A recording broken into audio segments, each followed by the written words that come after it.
Welcome to episode Creation as Resistance.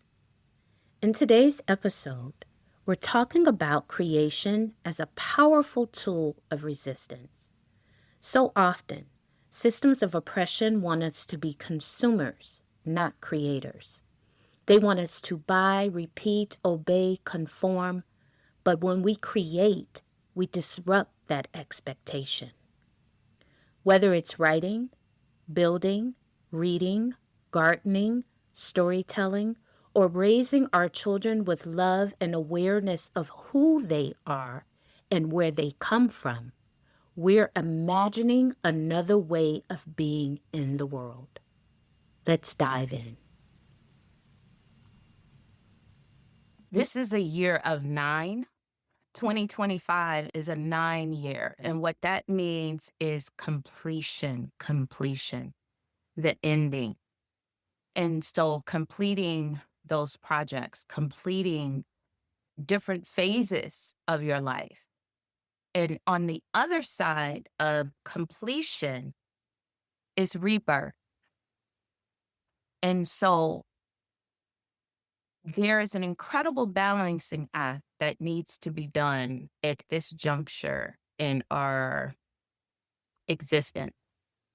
It is, how do we complete, free ourselves, let go? And how, on the other side of that, how do we create? How do we rebirth? How do we begin anew? How do we create with magic? And it's time for us to remember our gifts, our abilities, and our power to create whatever it is that we want or need to create for ourselves, for our families, for our communities. And so it's all about positioning yourself into making meaning and to making magic. And so it's important as we shift in this phase again of new beginnings, of the newness, of the energy of the spring, because we're all interconnected and interrelated with nature. And so our bodies, our beings are awakening to this new season as well. And so again, is to allow it to unfold. Looking back on the past only to make meaning. You look back on the past only to make meaning and use its wisdom and lessons as fuel and fire to create anew. Don't stay stuck in regrets, judgments of self and others, and fear of moving forward. And so I have 3 things that I've jotted down in terms of things that we can do within this new season, within this new cycle. The first one is reflect. And I was just yesterday writing about Sankofa, which is an African concept in which we look back to move forward. And so in this new season, in this new cycle, the first thing that we need to, or we should create space for, is reflecting.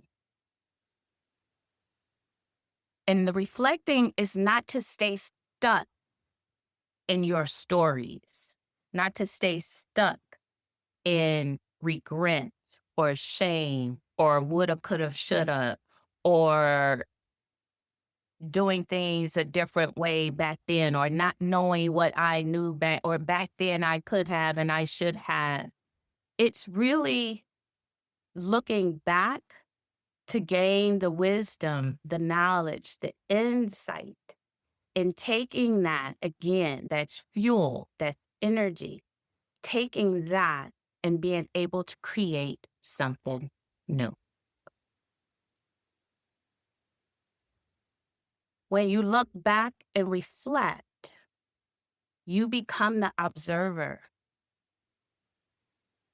You become the detached observer. And the reason I say detached observer is because in looking back, those things happened. That's over with. There is nothing that you can do to change those things. Those decisions that you made when you weren't fully in your power, or you felt a particular way, or you were going through a particular thing, all of those things are in the past and they happen. And so you being you in this time and space, you become the observer, the detached observer, to really be able to glean and discern, and the researcher, and search out the meaning of those experiences without shame, without judgment, without judging yourself, without judging others. And this person made me do this, and this person was this, and this, without all of that. All of those are attachments, right? So without all of that, being able to look back and say, this was my experience. What did I learn from it? How did I grow from it? What did I receive in return? And so being able again to get the wisdom, to get the truth, to get the knowledge, to get the understanding. And why? Because it is those things that you will use to create something new, to create something different, or to continue if it's things that you liked and that you were really good at, and that to continue doing those things. And so that's why reflection is number one in this new season, in the new cycle. The second one, nurture, nourish, and fortify. Get your physical and mental vessel in order now, not tomorrow, not when you got more time, not when you are done with this project. Now, sacrificing for the greater good will not end well. It won't end well. And so you have to nurture, nourish, and fortify yourself. And I'm the testament of that, right? Speak. I speak constantly about honoring your body, nourishing your body, eating right, moving, all of the things.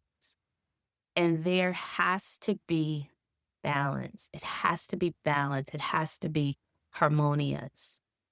And you have to be mindful, especially now as these new energies are so palatable. They're so heightened.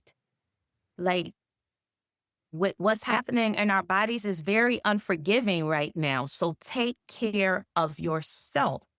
Your body needs you. Your body needs you. And you can't neglect just your primal necessity for nourishment, for rest. Because if you betray, your body will betray you. And you won't be able to do the incredible things that you came here to do if you don't feel well. If you don't feel well. It reminds me of a situationship that I was in. And it was a constant, you need to eat better. You need to do this for your body. You need to do this. You need to do that. And then it hit me. If someone cannot be a good steward of their physical body, of their physical vessel, they will not be a good steward of yours, because it begins within you. And so making sure that if you're in partnership, that your partner is being a good steward of their bodies, because that affects you. And so watching and being mindful. Release dead mental and emotional weight. The way that you fortify yourself is to release the heaviness and density of anything and anybody that is dead weight, that it's not growing, that it's not evolving, that is not in motion. Because now you can move. Anything that inhibits your ability, move and be free in this season. It's time to let go of anything that doesn't challenge you, anything that doesn't help you to evolve, to help you to see more of yourself. The third one, huge, create, write, sing, dance, build, teach, protest, work on your body. Let your body be your project. Let your body be your creative endeavor.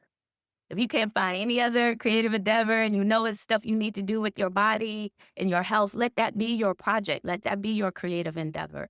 But create, find something, anything to place your creative energy in outside of your mundane work, your job that you do every day. Find something, that picture, that class, that thing that gets you into a space of creativity. Because again, we're in a season of 9, ending to create new beginnings. So don't get stuck on the ending side of the pendulum. Make sure that as you are ending, you have enough energy, physical, mental, spiritual energy, and capacity to create on the other side. Because as things end, and they are right before our eyes, if you look at the macrocosm of ending, is being played out in our government structures, in our schools, in our medical complexes. All of these things are coming to an end in the way that we knew them to be, which requires us to rebuild and rebirth something new and different. And you can't do it if you don't feel good. You can't do it if you're carrying dead weight. You can't do it if you with that partner or that person who don't want you to grow or evolve. You can't do it. And so this is the reason why, as we're moving into this space, that is so important that we create. And doing a little bit at a time. You don't have to take on major projects all at once. A little bit at a time. Build something. Create something. I am advocating for you to let creation be your sacred act of resistance during these unprecedented times of change. So let's keep this conversation going. You can subscribe to our podcast and share your reflections wherever you are tuning in. I love to hear what's coming up for you. Thank you for joining us.